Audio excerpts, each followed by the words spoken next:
अब Nifty bank क्योंकि आज डे हाई पर है, तो निफ्टी बैंक का सबसे बड़ा जो कंटेंडर है वो है एचडीएफसी बैंक। पूरे बाजार का फोकस आज एचडीएफसी बैंक पर है। दरअसल बैंक ने शानदार तिमाही अपडेट जारी किया है और इस पर बातचीत कर लेते हैं। यतिन हमारे साथ मौजूद भी हैं। तो यतिन, Q4 अपडेट आया एचडीएफसी बैंक का और वापस एचडीएफसी बैंक में रफ्तार आ गई, डे हाई के आसपास है। क्या वजह है, कैसे रहे अपडेट? तो जहां तक कि एचडीएफसी बैंक का सवाल है, बहुत ही शानदार Q4 का अपडेट दिखाई पड़ रहा है। बाजार को पिछले 1-2 क्वार्टर से डिपॉजिट ग्रोथ पे काफ़ी कंसर्न्स थे और वो कंसर्न्स जो थे वो Q4 में कम होते हुए नजर पड़े हैं। जहां तक कि डिपॉजिट ग्रोथ का सवाल है, लगभग 7.5% की बढ़त आपको सिक्वेंशियल बेसिस पे आती हुई दिखाई दी है और डिपॉजिट्स अब 23.8 लाख करोड़ के आसपास पहुंचते हुए नजर पड़े हैं। एडवांसेस ग्रोथ भी लगभग 2% के आसपास देखी गई है सिक्वेंशियल बेसिस पे। ऑब्वियसली कासा डिपॉजिट की बात करें तो लगभग 9% की ग्रोथ, कासा रेशियो में भी बढ़त आपको देखने को मिल रही है क्वार्टर ऑन क्वार्टर बेसिस पे। और क्रेडिट डिपॉजिट रेशियो भी जो बढ़ा हुआ था, यहाँ कटौती आती हुई नजर पड़ी है। 111.5% था पिछले क्वार्टर और इस क्वार्टर लगभग 105% के आसपास आता हुआ नजर पड़ा है।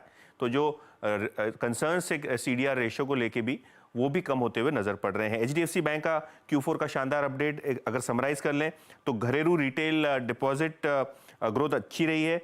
रिटेल एडवांसेस में लगभग 3% की बढ़त देखने को मिली है। कमर्शियल और रूरल बैंकिंग में लगभग 4% की ग्रोथ है और दूसरे होलसेल लोन में आपको गिरावट दिखाई पड़ रही है। तो क्लियर फोकस आपको वो रिटेल और होलसेल लोन्स में आता हुआ नजर पड़ रहा है। तो एक बढ़िया अपडेट और इस बढ़िया अपडेट का impact HDFC bank day high के आसपास कामकाज कर रहा है। ओशो, आप कैसे रीड कर रहे हो एचडीएफसी बैंक को?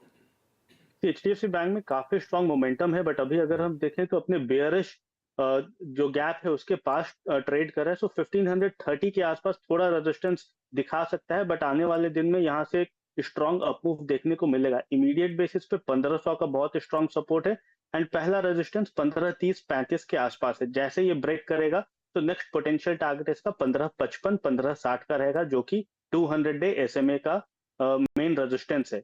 तो ग्रेजुअल अप्रोच है, बुलिश अप्रोच है, बट ग्रेजुअल अपसाइड मूवमेंट है बिकॉज सबसे बड़ी बैंक है। सो बहुत ज्यादा अग्रेसिव नहीं है इस काउंटर पे, बट ग्रेजुअल यहाँ से हायर ट्रेंड में ये काउंटर मूव करते हुए दिखाई दे सकता है। ओशो, साथ ही साथ आपकी मैं इंडिविजुअल पिक्स लेना भूल गया था, तो आपकी तरफ से जो स्टॉक स्पेसिफिक पिक्स हैं वो कौन सी हैं? सबसे पहला पिक है दीपक नाइट्राइट। दीपक नाइट्राइट में देखें तो पिछले 3 दिनों में काफी स्ट्रांग मोमेंटम आया है। 2200 के ऊपर ये काउंटर काफी स्ट्रांगली सस्टेन कर रहा है। करेंटली 2220 2225 के आसपास स्पॉट पे होवर कर रहे हैं। सो करंट लेवल्स पे बाई करने की सलाह है। नीचे 2180 का स्टॉप लॉस मेंटेन करें एंड हायर लेवल्स पे नियर अबाउट 2270 के टारगेट्स हमें देखने को मिल जाएंगे। एंड सेकेंड काउंटर है कोफोर्ज। कोफोर्ज में बहुत स्ट्रांग रिवर्सल का ट्रेंड बनता हुआ दिखाई दे रहा है। अपने 200 डे एसएमए से टर्न अराउंड हो रहा है ये काउंटर, जो कि ओवरसोल्ड टेरिटरी भी था। तो ओवरऑल काफी स्ट्रांग रिवर्सल का सिग्नल दिखा रहा है। करंट लेवल्स पे एक्यूमुलेट करने की सलाह रहेगी। 5800 के आसपास चल रहा है। 5650 के स्टॉप लॉस को मेंटेन करें एंड आने वाले 2 से 3 दिनों में नियर अबाउट 6100 के टारगेट्स हमें देखने को मिल जाएंगे। 6100 तक के टारगेट्स को फोर्ज में आते हुए दिखाई पड़ सकते हैं। ओशो, साथ ही साथ आईटी की बात हुई, टीसीएस भी देखिए, बेलवेदर स्टॉक है, लार्जेस्ट स्टॉक, और एक रिकवरी के बाद डे हाई के आसपास ये भी पहुंच रहा है। टीसीएस को कैसे रीड करें? टीसीएस में जो पहला रेजिस्टेंस के तौर पे देखने को मिलेगा वो 4000 का साइकोलॉजिकल लेवल है, जहां पे राइटर्स काफी ज्यादा एक्टिव रहेंगे। बट ये 4000 के ऊपर निकलते काउंटर में नियर अबाउट 50 से 60 पॉइंट का अपसाइड मूवमेंट देखने को मिलेगा। सो ओवरऑल 100 डीईएमए से एक रिवर्सल का सिग्नल दिखा रहा है। अभी आईटी स्पेस में थोड़ा ट्रैक्शन भी आया है, तो एक्सपेक्टेड रहेगा कि यहाँ से एक अच्छा मूव, ग्रेजुअल अप मूव देखने को मिलेगा। 4050 से 60 का पहला टारगेट है एंड जैसे वो बेयरिश गैप को फुलफिल करता है तब यहाँ से और स्ट्रांग रिकवरी हमें देखने को मिल सकती है। तो टीसीएस में एक स्ट्रांग रिकवरी। अच्छा, एक नाम और मिड कैप में है, वो है डी मार्ट। अभी कोफोर्स की बात हुई, एचडीएफसी बैंक की बात हुई, इन सब पे तो ब्रोकरेज नोट था ही। आज डी मार्ट पे भी एक ब्रोकरेज नोट आया और खासतौर से इनका जो एनालिस्ट मीट था, माफ कीजिए, Q4 अपडेट था, उस Q4 अपडेट में स्ट्रांग नंबर और उसके बाद ब्रोकरेज हाउस का एक बड़ा अपग्रेड।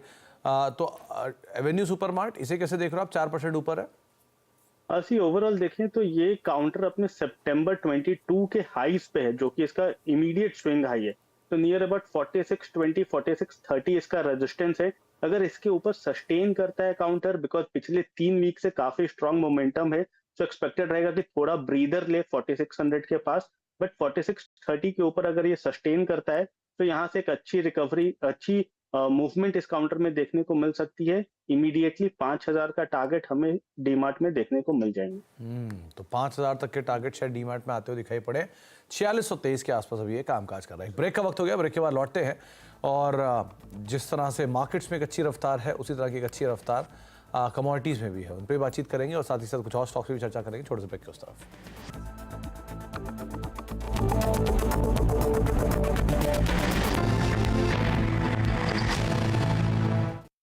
CNBC आवाज है बाजार का बादशाह, जिसे आपने बनाया है अपनी नंबर 1 चॉइस। मार्केट की सबसे दमदार आवाज CNBC आवाज, देश का सबसे भरोसेमंद हिंदी बिजनेस न्यूज चैनल।